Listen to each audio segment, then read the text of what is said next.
Hello students, एक बार फिर से स्वागत है आप सभी का आपके अपने यूट्यूब चैनल biology.com पर। आज का जो वीडियो है उसमें हम mRNA डिस्कस करने वाले हैं।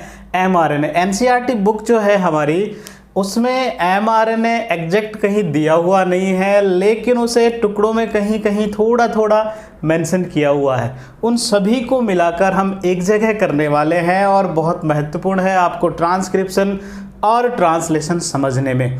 दोनों अगर प्रक्रियाएं, ट्रांसक्रिप्शन और ट्रांसलेशन दोनों को अगर समझना है तो mRNA समझना बहुत बहुत महत्वपूर्ण है। ठीक है, जैसा कि आपके इस तरह एक चित्र दिया हुआ होगा एनसीईआरटी बुक में, हम आज इसे भी डिस्कस करने वाले हैं कि इसमें क्या बता रहा है। ठीक है, तो पहले हम mRNA के कुछ जनरल फीचर्स, कुछ जनरल कैरेक्टर्स की बात करते हैं, उसके बाद हम उसके जो टाइप्स और उसकी स्ट्रक्चर को डिटेल से स्टडी करेंगे। mRNA जो है, यहाँ M से क्या मतलब है? M से है messenger, RNA, messenger ribonucleic acid, message करने वाला मैसेंजर, जिसमें मैसेज हो। हिंदी में हम कहते हैं संदेशवाहक, संदेश को वहन करने वाला, सूचनाओं को वहन करने वाला। mRNA वास्तव में वो RNA है जो DNA से उन सूचनाओं को प्राप्त करता है जो प्रोटीन बनाने के लिए जरूरी है। DNA से बनता है mRNA जो उन सूचनाओं को रखता है जो आगे प्रोटीन्स का निर्माण करने वाली है। ठीक है, ट्रांसलेशन द्वारा। इसलिए mRNA बहुत बहुत महत्वपूर्ण स्ट्रक्चर है mRNA।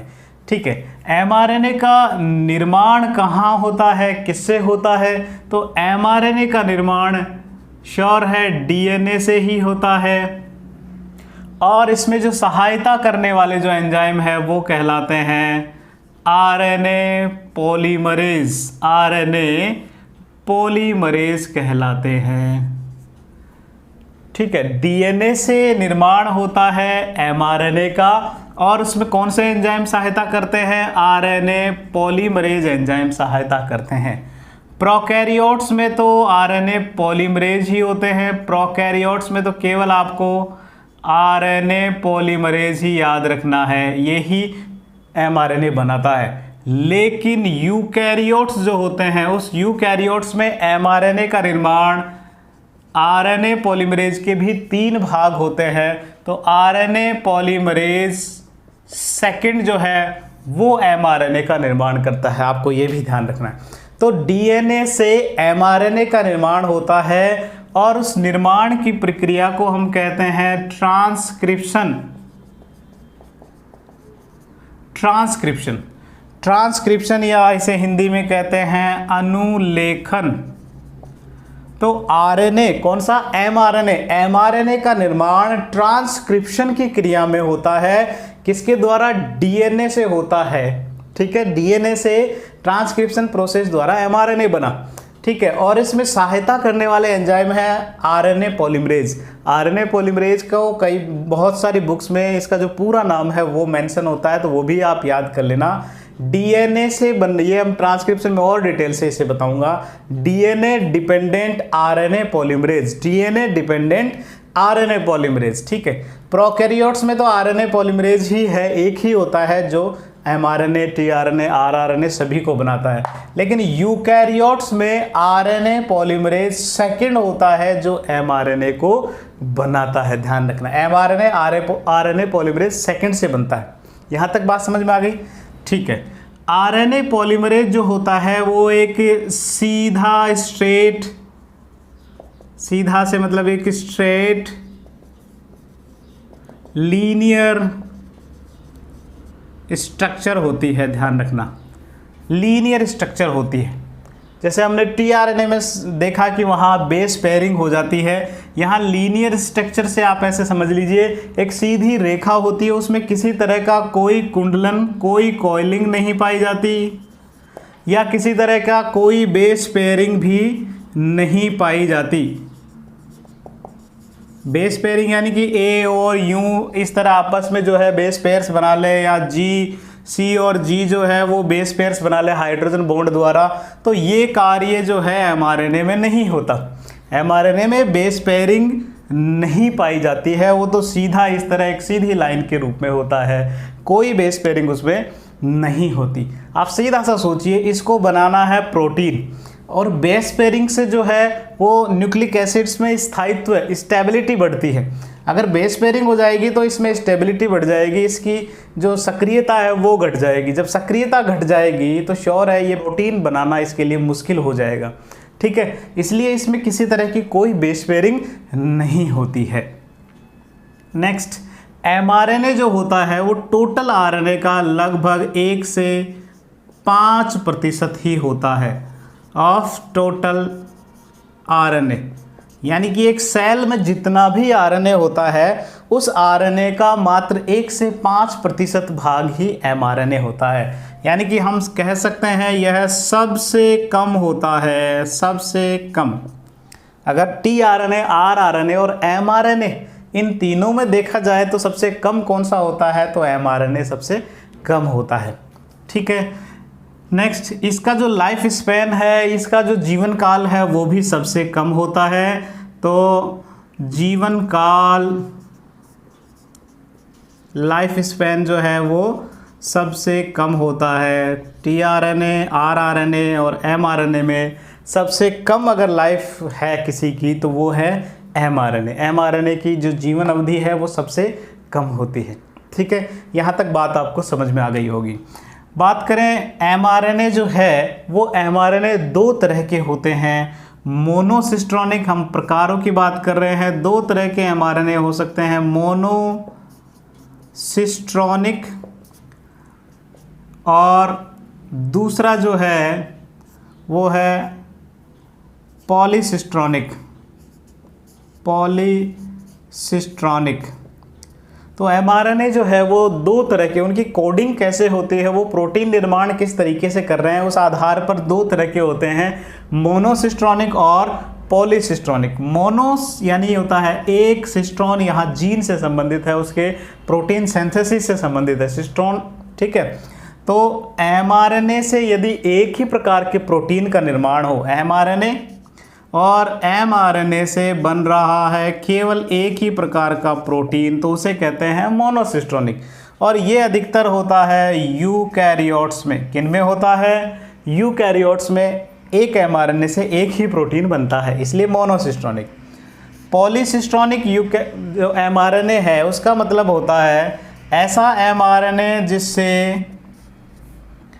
2 या 2 से अधिक प्रोटीन बने। प्रोटीन जैसे मान लो 1 बना, प्रोटीन 2, या हो सकता है इससे ज़्यादा भी, ठीक है, n लगा देता हूँ। तो यदि एक ही mRNA है, mRNA एक है और उससे बन रहे हैं प्रोटीन 2 या 2 से ज़्यादा, जबकि ऊपर सिर्फ एक mRNA से एक प्रोटीन बन रहा था। यदि mRNA से 2 या 2 से अधिक प्रोटीन बन रहे हैं तो उसे पॉलीसिस्ट्रॉनिक mRNA कहेंगे। और ये ज़्यादातर पाया जाता है प्रोकैरियोट्स में। किस में पाया जाता है? प्रोकैरियोट्स में। जो अधिकांश जो mRNA होते हैं वो पॉलीसिस्ट्रॉनिक प्रकार के होते हैं। कैसे होते हैं? पॉलीसिस्ट्रॉनिक प्रकार के होते हैं। यहाँ तक बात आपको समझ में आ गई होगी। फिर से दोहरा देता हूँ, उसके बाद में हम mRNA की जो स्ट्रक्चर है उसे हम डिटेल से समझेंगे, और ये साथ ही डायग्राम जो है वो भी आपको समझ में आ जाएगा। mRNA यहाँ पूरा नाम मैसेंजर RNA, संदेशवाहक RNA। mRNA का निर्माण DNA से होता है ट्रांसक्रिप्शन प्रोसेस द्वारा, और इसमें सहायता करता है RNA पॉलीमरेज। प्रोकैरियोट्स में सिर्फ RNA पॉलीमरेज, लेकिन यूकैरियोट्स में RNA पॉलीमरेज सेकेंड mRNA बनाता है। ये स्ट्रेट लीनियर होता है, इसमें किसी तरह की कोई कॉइलिंग या बेस पेयरिंग नहीं होती है। ये 1 से 5% ही होता है टोटल RNA का। सबसे कम जीवन काल होता है। 2 तरह का होता है, मोनोसिस्ट्रॉनिक, यूकैरियोट्स में एक mRNA से एक ही प्रोटीन बनता है। पॉलीसिस्ट्रॉनिक ये प्रोकैरियोट्स में होता है। देखो P से P यहाँ मिला लेना, पॉलीसिस्ट्रॉनिक प्रोकैरियोट्स। तो पॉलीसिस्ट्रॉनिक mRNA ऐसा mRNA जिसमें 2 या 2 से अधिक प्रोटीन का निर्माण हो एक ही mRNA से, तो उसे पॉलीसिस्ट्रॉनिक mRNA कहते हैं। ठीक है बच्चों, तो अब हम बात करते हैं mRNA की स्ट्रक्चर की, संरचना की। जैसा कि आप पहले इस चित्र में देखिए, ये भी आपको समझ में आएगा, साथ ही हम इसकी स्ट्रक्चर भी समझेंगे। ये है DNA। डीएनए से यहाँ ये जो दिखा रखा है ये है आरएनए पॉलीमरेज। ये पॉलीमरेज चूंकि डीएनए से आरएनए बना रहा है, डीएनए पर डिपेंडेंट है आरएनए बनाने के लिए, इसलिए इसका नाम है DNA dependent RNA polymerase enzyme. ये बना रहा है इस तरीके से ये एमआरएनए। लेकिन ये जो कहानी है ये केवल यूकैरियोट्स की है। यूकैरियोट्स में वास्तव में जो आरएनए बनता है, जो एमआरएनए बनता है, उसमें और कुछ प्रोसेस भी होती है बीच में, सीधा एमआरएनए नहीं बनता है। और ये जो प्रोसेसिंग होने से पहले जो आरएनए होता है उसे एचएनआरएनए, हेट्रोजीनस न्यूक्लियर आरएनए कहते हैं, या उसे प्री एमआरएनए भी कहते हैं। उसमें कुछ बदलाव होते हैं जिन्हें पोस्ट ट्रांसक्रिप्शनल मॉडिफिकेशंस कहते हैं। उसके बाद में प्योर एमआरएनए या मैच्योर एमआरएनए बनता है। ठीक है, तो ये बीच की जो प्रोसेस है वो पोस्ट ट्रांसक्रिप्शनल मॉडिफिकेशन है। यहाँ ट्रांसक्रिप्शन है, ये पोस्ट ट्रांसक्रिप्शनल मॉडिफिकेशंस है और फिर एमआरएनए बना। ये केवल यूकैरियोट्स की बात है। प्रोकैरियोट्स में ये आरएनए स्प्लाइसिंग और पॉली एडिनाइलेशन, ये 5 प्राइम कैपिंग वगैरह ये नहीं होती है। अब इसे देखो, यहाँ इसी को हम यहाँ और डिटेल से समझते हैं, आपको ये सारी बात समझ में आ जाएगी। तो अभी हमने क्या समझा कि एमआरएनए का निर्माण जो है वो डीएनए से होता है। किससे होता है? डीएनए से बनता है एमआरएनए, और इस प्रोसेस को हम कहते हैं ट्रांसक्रिप्शन, और इस प्रोसेस में सहायता करते हैं आरएनए पॉलीमरेज एंजाइम्स। ठीक है, जो प्रोकैरियोट्स में आरएनए पॉलीमरेज ही है, यूकैरियोट्स में आरएनए पॉलीमरेज सेकंड है। ठीक है, लेकिन ये जो प्रोसेस जो अभी मैंने बताई, ठीक है, डीएनए से आरएनए बनना, ये प्रोकैरियोट्स में थोड़ी डिफरेंट होती है, यूकैरियोट्स में थोड़ी डिफरेंट होती है। यह प्रोकैरियोट्स है, यहाँ है यूकैरियोट्स। ठीक है, प्रोकैरियोट्स में चूंकि न्यूक्लियस तो होता नहीं, तो जब प्रोकैरियोट्स में न्यूक्लियस जब नहीं है तो वो क्या करते हैं, जब डीएनए से एमआरएनए बन रहा है, डीएनए से एमआरएनए बन रहा है, उसी दौरान एमआरएनए के साथ राइबोसोम भी आकर जुड़ जाते हैं और ये बनाना शुरू कर देते हैं प्रोटीन। क्या बनाना शुरू कर देते हैं? प्रोटीन बनाना शुरू कर देते हैं। तो इसलिए इसमें इस तरह के कोई बदलाव नहीं होते हैं। ठीक है, बात समझ में आ गई। प्रोकैरियोट्स का जो आरएनए जो होता है, एमआरएनए जो होता है, वो स्ट्रेट सीधा ऐसे, वो सारे गुण होंगे, लीनियर होगा। ठीक है, इसका जो प्रारंभिक भाग जो है, प्रारंभिक भाग में से कुछ दूर एक कोडोन पाया जाएगा जो इनिशिएशन कोडोन कहलाता है। जैसे मान लो इतना भाग जो है ये इनिशिएशन कोडोन कहलाता है, और हमेशा ये निश्चित होता है AUG। ये इनिशिएशन कोडोन या स्टार्ट कोडोन भी कह देते हैं, शुरुआत करने वाला है किसको? प्रोटीन सिंथेसिस, ट्रांसलेशन को, इसलिए इसे स्टार्ट कोडोन भी कह देते हैं। ठीक है, ये इसका 5 प्राइम है, ये 3 प्राइम है। तो 5 प्राइम वाली साइड जो है उसमें कुछ हिस्से को छोड़कर थोड़ा दूर एक स्टार्ट कोडोन या इनिशिएशन कोडोन पाया जाता है, और इसी तरह 3 प्राइम एंड जो है उस एंड से भी थोड़ा भीतर की ओर जो है कोडोन पाया जाता है, और वो कोडोन ट्रांसलेशन की क्रिया को बंद करने वाला होता है, प्रोटीन सिंथेसिस की क्रिया को बंद करने वाला होता है, स्टॉप करने वाला होता है, इसलिए उसे कहते हैं स्टॉप कोडोन। स्टॉप कोडोन ये ट्रांसलेशन की क्रिया को रोकते हैं, अनुवादन की क्रिया को, प्रोटीन सिंथेसिस की क्रिया को रोकने वाले होते हैं, इसलिए टर्मिनेशन कोडोन भी इन्हें कहते हैं, टर्मिनेशन कोडोन। और ये होते हैं UAA, UAG और UGA। ठीक है, UAA, UAG और UGA ये 3 स्टॉप कोडोन्स होते हैं जो ट्रांसलेशन की क्रिया को रोकते हैं। ठीक है, अब मैंने यहाँ क्या बताया कि ये थोड़े भीतर होते हैं, तो ये इतना हिस्सा क्या कहलाएगा और यहाँ इधर इतना हिस्सा क्या कहलाएगा? तो एमआरएनए का जो 5 प्राइम साइड में जो हिस्सा है, यहाँ भी मैं प्रोकैरियोट्स की बात कर रहा हूँ, फिर यूकैरियोट्स की बात करेंगे। 5 प्राइम वाली साइड में जो स्टार्ट कोडोन है उससे पहले जो कुछ ऐसा क्षेत्र रह गया जिसका ट्रांसलेशन नहीं होता, ये रह गया, ये ट्रांसलेशन में थोड़ी भाग लेगा। ट्रांसलेशन तो यहाँ से स्टार्ट होगा और यहाँ ख़त्म हो जाएगा और इससे प्रोटीन बन जाएगा। इसलिए ये जो इतना हिस्सा जो जिसका ट्रांसलेशन हो रहा है, ये इसका स्ट्रक्चरल पार्ट है, स्ट्रक्चरल जीन कहते हैं इसे, स्ट्रक्चरल जीन, जिससे प्रोटीन बनेगा। लेकिन ये ऐसा हिस्सा है इधर और इधर, 3 प्राइम पर भी है, 5 प्राइम भी है, जो ट्रांसलेशन में भाग नहीं ले रहे हैं। जब ट्रांसलेशन में ये भाग नहीं ले रहे हैं तो इसे अनट्रांसलेटेड रीजन कहते हैं। आसान हो गया, ट्रांसलेशन में भाग नहीं ले रहे, इनका ट्रांसलेशन नहीं हो रहा, तो अनट्रांसलेटेड रीजन। ठीक है, चूंकि 5 प्राइम है तो 5 प्राइम पर UTR, untranslated region. 5 prime UTR, U से है अन, T से है ट्रांसलेटेड रीजन, अनट्रांसलेटेड रीजन, वो क्षेत्र जिसका ट्रांसलेशन नहीं हुआ। और 3 प्राइम पर भी है जिसका ट्रांसलेशन नहीं हुआ, तो उसे 3 prime UTR, 3 prime untranslated region कहते हैं। इस 5 प्राइम UTR को लीडर भी कहते हैं, लीडर सीक्वेंस भी कहते हैं, और 3 प्राइम UTR को ट्रेलर सीक्वेंस भी कहते हैं। ठीक है, तो 5 प्राइम को लीडर, और चूंकि लीड आगे की तरफ है इसलिए लीडर, और ट्रेल पीछे की तरफ है इसलिए ट्रेलर, 3 प्राइम UTR को। तो ये तो हुई बात प्रोकैरियोट्स की।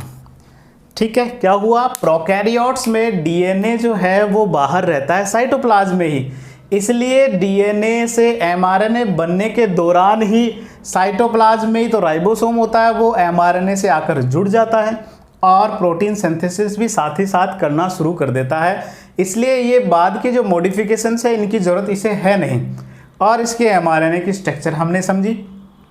ठीक है, 5 प्राइम से शुरू करते हैं। पहले 5 प्राइम UTR होगा, फिर AUG होगा, फिर स्ट्रक्चरल जीन होगा, फिर स्टॉप कोडॉन होंगे, उसके बाद में 3 प्राइम UTR होगा। ये बात हुई प्रोकैरियोटिक mRNA की।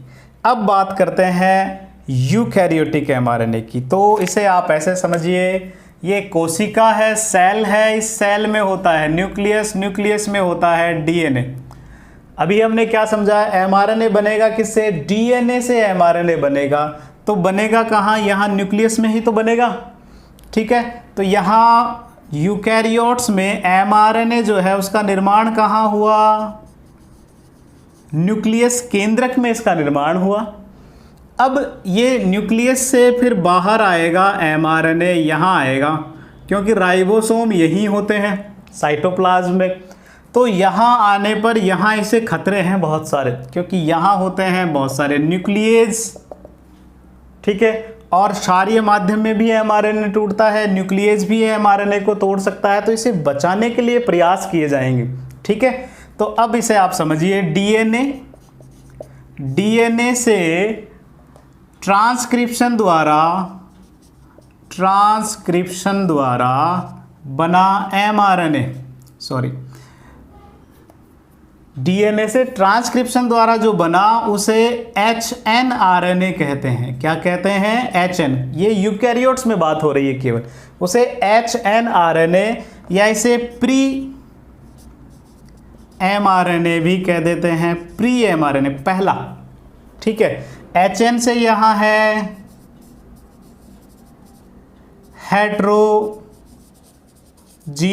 और N से है न्यूक्लियर, न्यूक्लियस में है इसलिए न्यूक्लियर, आगे RNA है ही, तो HN हेट्रोजीनस न्यूक्लियर RNA। ठीक है, अब इस hnRNA का होता है, इस hnRNA, ये जो hnRNA बना उस hnRNA का, यहाँ इसे मैं थोड़ा ऊपर दिखा देता हूँ आपको दिखे। ये जो hnRNA है, इस hnRNA में होते हैं कुछ बदलाव होते हैं, और उन बदलावों को पोस्ट ट्रांसक्रिप्शनल मॉडिफिकेशन कहते हैं। ट्रांसक्रिप्शन के बाद में, पोस्ट हमेशा बाद के लिए यूज करते हैं, पोस्ट यानी कि बाद में, ट्रांसक्रिप्शन की मॉडिफिकेशन, सीधा सा सिंपल सा शब्द है, पोस्ट ट्रांसक्रिप्शनल मॉडिफिकेशन। ठीक है, पश्च अनुलेखन बदलाव, रूपांतरण। ठीक है, पश्च अनुलेखन बदलाव या रूपांतरण। अब क्या होता है इसमें, कौन कौन से बदलाव होते हैं और उन बदलावों से क्या प्रभाव पड़ा वो आप समझिए। इन बदलावों की वजह से जो बाद में जो स्ट्रक्चर बनेगी वो तो कहलाएगी mRNA। अब mRNA कहलाएगा। तो DNA से ट्रांसक्रिप्शन से तो बना HNRNA, HNRNA के पोस्ट ट्रांसक्रिप्शनल मॉडिफिकेशन से बना mRNA। इस mRNA में ये 3 बदलाव होते हैं। यहाँ आप अब इस चित्र से समझिए वो बदलाव कौन कौन से होते हैं, फिर इन बदलावों के बाद में हम इसकी स्ट्रक्चर भी समझ लेंगे। इसमें इस तरीके से आप 5 प्राइम से 3 प्राइम की ओर बढ़ते जाओ, 3 बदलाव सीधे से। एक बदलाव 5 प्राइम पर होता है जिसे 5 प्राइम कैपिंग कहते हैं। क्या कहते हैं? 5 प्राइम कैपिंग। यहाँ ये देखो 5 प्राइम कैपिंग। दूसरा इसके बीच वाले पार्ट में होता है जिसे RNA स्प्लाइसिंग कहते हैं। और तीसरा इसके 3 प्राइम एंड पर होता है जिसे पॉली एडिनाइलेशन कहते हैं, जिसे पॉली एडिनाइलेशन कहते हैं।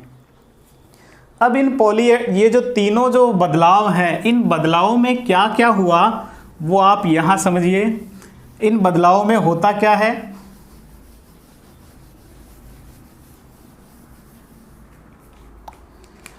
वास्तव में जो HNRNA बनता है, वास्तव में जो HNRNA, मान लो मैं यहाँ बना रहा हूँ ये DNA से बना ट्रांसक्रिप्शन से HNRNA, जैसा आप इस चित्र में देख सकते हो।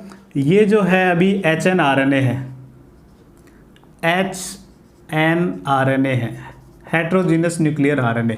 वास्तव में इसमें कुछ ऐसे भाग होते हैं जिनका ट्रांसलेशन नहीं होता और कुछ ऐसे होते हैं जिनका ट्रांसलेशन हो सकता है। ठीक है, ये जो मैंने डार्क बनाए हैं इनको E लिख देता हूँ, ये कहलाते हैं एक्सॉन, जैसा कि आप उधर चित्र में भी देख रहे हो एक्सॉन। और कुछ ऐसे भाग होते हैं जो ट्रांसलेशन जिनका नहीं होता, मतलब वो प्रोटीन निर्माण में भाग नहीं लेते। जब DNA से RNA बन रहा है HNRNA, वो HNRNA वास्तव में ऐसा होता है जिसमें कुछ ऐसे भाग हैं जो बेकार के हैं। वास्तव में आप ऐसे समझो, जो व्यर्थ के हैं, जिनका कोई अर्थ नहीं है, जो आगे जाकर प्रोटीन निर्माण में भाग नहीं लेंगे। अब आप सोचिए, अगर ये प्रोटीन निर्माण में भाग नहीं ले रहे तो ये यहाँ से हटना जरूरी है कि नहीं? बहुत ज़रूरी, छटनी बहुत ज़रूरी है। आपको फौज में भर्ती करना है और हम अंधाधुंध सबको ले गए, 5 ऐसे हैं जो बेकार है, तो हम क्या करेंगे? छटनी करेंगे। उन 5 जो उस योग्य नहीं है उन्हें छांटना है। तो यहाँ पर भी बिल्कुल वो की वो स्थिति है। ये इंट्रॉन ऐसे हैं, ये जो इंट्रॉन्स कहलाते हैं, ये ध्यान रखना। इंट्रॉन वो क्षेत्र है HNRNA का जो ट्रांसलेशन में भाग नहीं लेते। ट्रांसलेशन में इनका कोई अर्थ नहीं है, ये कोई प्रोटीन या कोई एमिनो एसिड्स को कोड नहीं करते हैं। ठीक है, तो इसलिए इन इंट्रॉन्स को हटाना जरूरी है, पहली बात। दूसरी बात, ये यहाँ से RNA जो है वो जाएगा कहाँ? ये साइटोप्लाज्म में जाएगा, वहाँ टूटने की इसकी संभावनाएं बढ़ती है। न्यूक्लियस वहाँ है जो इस RNA को तोड़ सकते हैं, तो उसके स्थायित्व के लिए 2 काम होते हैं और इन इंट्रॉन्स को हटाने के लिए 1 काम होते हैं। चलो कौन कौन से होते हैं वो देख लेते हैं। अब यहाँ देखो, ये जो है जैसे ही DNA से RNA बन रहा है उसी समय उसमें कैपिंग 5 प्राइम एंड पर कैपिंग स्टार्ट हो जाती है। ठीक है, जिसमें क्या होता है, ये जो mRNA है उस mRNA के जो 5 प्राइम वाला पार्ट है उस पार्ट पर जो है एक विशेष न्यूक्लियोटाइड आकर जुड़ता है। ठीक है, और वो न्यूक्लियोटाइड है 7 methyl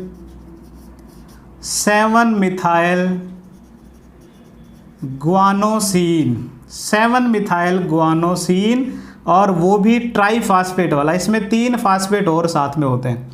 7 methyl guanosine triphosphate, 7 methyl guanosine triphosphate, जिसे हम कुछ इस तरीके से दर्शा रखा है। G नीचे 3, P दिखा रखा है, ट्रिपल P, और M ऊपर दरकार, यानी कि इसे हम ऐसे लिखेंगे G और M। आप यहाँ 7 और लगा दें तो ज़्यादा बेटर रहेगा।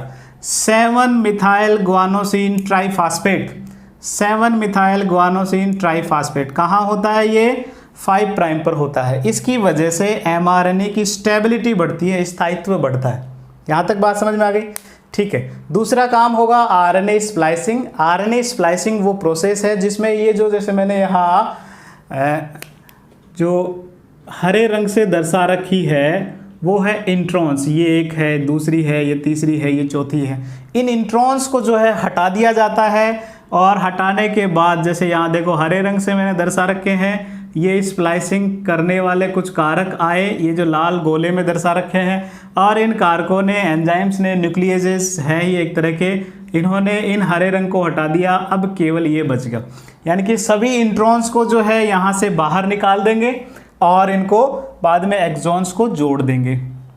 ठीक है, इसे कहते हैं आरएनए स्प्लाइसिंग। क्या कहते हैं? Splicing, RNA splicing. ठीक है, तो दूसरा कार्य क्या हुआ? आरएनए स्प्लाइसिंग, जिसमें क्या हुआ? इंट्रॉन्स को बाहर निकालना है और एक्सॉन्स को आपस में जोड़ना है। ठीक है, जिसे कह रहे हैं आरएनए स्प्लाइसिंग, जिससे ये जो व्यर्थ के जो इंट्रॉन ऐसे हैं जो व्यर्थ है, ट्रांसलेशन में भाग नहीं लेंगे, कोई अमीनो एसिड को कोड नहीं करते, इसलिए इसे बाहर निकाल दिया गया। अब एक्सॉन्स सारे जुड़ गए। तीसरा काम क्या होता है? पॉली एडिनाइलेशन होता है, जिसमें इसका जो 3' एंड जो है, ये जो जैसे मान लो 3' एंड है, इस एंड पर सिर्फ बहुत सारे जो एडिनिन्स, राइबोन्यूक्लियोटाइड्स जो है वो जोड़ दिए जाते हैं लगातार।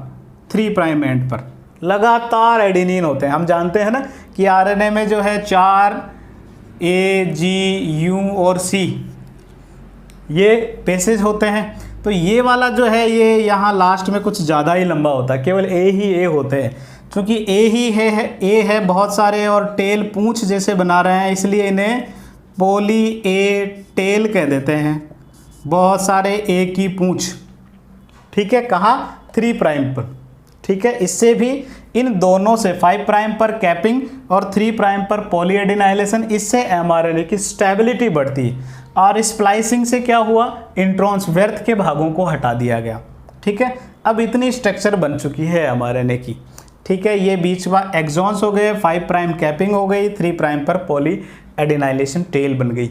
लेकिन इसमें भी जैसे हमने प्रोकैरियोट्स में पढ़ा, कुछ ऐसा भाग होता ही है, कुछ ऐसा भाग होता है जो ट्रांसलेशन में भाग नहीं लेता। वो दोनों ही तरफ उसी तरह का तरीके से होता है जैसे प्रोकैरियोट्स में होता है। जैसे ये 5' वाली साइड में है तो यहाँ पर भी वही 5' UTR मौजूद होगा, 5' अनट्रांसलेटेड रीजन, और उसके बाद में ये AUG स्टार्ट कोडॉन होगा। इसी तरह 3' वाली साइड में भी इस पॉली ए टेल से भीतर अंदर की ओर, और जो स्टॉप कोडॉन होगा यहाँ जैसे ये है, ये स्टॉप कोडॉन होगा कोई सा एक।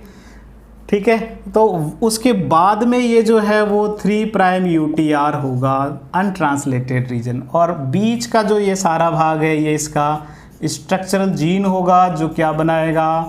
प्रोटीन बनाएगा। ठीक है, तो इस तरह ये वाली जो स्ट्रक्चर है ये है यूकैरियोटिक एमआरएनए की। डिफरेंस देखो, इतने भाग में डिफरेंस है केवल। प्रोकैरियोट्स में ये नहीं था और ये नहीं था। यूकैरियोट्स में 5' पर कैपिंग है 7 मिथाइल गुआनोसिन की, और 3' पर पॉली एडिनाइल टेल है। जो ये जो पॉली एडिनाइल टेल है इसमें लगभग 200 से, अपनी बुक में यही दर्शा रखा है, 200 से 300 एडिनिन लगे होते हैं एक साथ। ठीक है, तो यहाँ आपको ये बात भी समझ में आ गई होगी। तो प्रोकैरियोट्स में केवल इतना होता है, ये 2 स्ट्रक्चर यूकैरियोट्स में होती है। ये काम भी यूकैरियोट्स में ही हो रहा है, इंट्रॉन्स को बाहर करना। प्रोकैरियोट्स में इंट्रॉन्स होते ही नहीं हैं। ठीक है, तो यहाँ तक ध्यान रखना। इंट्रॉन्स को बहुत अच्छी तरीके से याद कर लेना। बहुत बार एग्जाम्स में सीधे पूछे जाता है कि ये इंट्रॉन्स क्या है, एक्सॉन्स क्या है। तो इंट्रॉन्स वो है आरएनए का वो भाग, एचएनआरएनए का वो भाग जो ट्रांसलेशन में भाग नहीं लेता, जो किसी तरह के कोई एमिनो एसिड को कोड नहीं करता। ठीक है, वो इंट्रॉन्स, और जो कोड करता है, जो ट्रांसलेशन में भाग लेता है, वो एक्सॉन्स कहलाता है। ठीक है बच्चों, तो अब इस सारी कहानी से आपको ये बात समझ में आ गई होगी कि ये क्या बता रखा है, 5' कैपिंग हुई है ताकि स्टेबिलिटी बढ़े। इधर जो है ये पॉली एडिनाइलेशन द्वारा ये लाल कलर से पॉली ए टेल बना दी मैंने, इससे भी स्टेबिलिटी बढ़ी। ये जो हरे रंग के पार्ट्स थे जिन्हें इंट्रॉन्स कह रहे हैं, आरएनए स्प्लाइसिंग द्वारा इन सबको हटा दिया गया, सिर्फ अब काली लाइन बच गई है। तो अब ये mRNA रहेगा जिस पर यहाँ 5 प्राइम पर कैप होगी 7 मिथाइल ग्वानोसिन की, 3 प्राइम पर ये पॉली ए टेल होगी। ये यूकैरियोटिक mRNA है। ठीक है बच्चों, तो आज इस तरह हमने mRNA को डिटेल से पढ़ा है। इसके बाद में आपके लिए ट्रांसलेशन और ट्रांसक्रिप्शन बहुत आसान हो जाएगा। तो इसी तरह जुड़े रहें biology.com के साथ, अपने ज्ञान में वृद्धि करते रहें। यदि वीडियो आपने पहली बार देखा है तो सब्सक्राइब जरूर करें, अपने दोस्तों के साथ शेयर करें। धन्यवाद।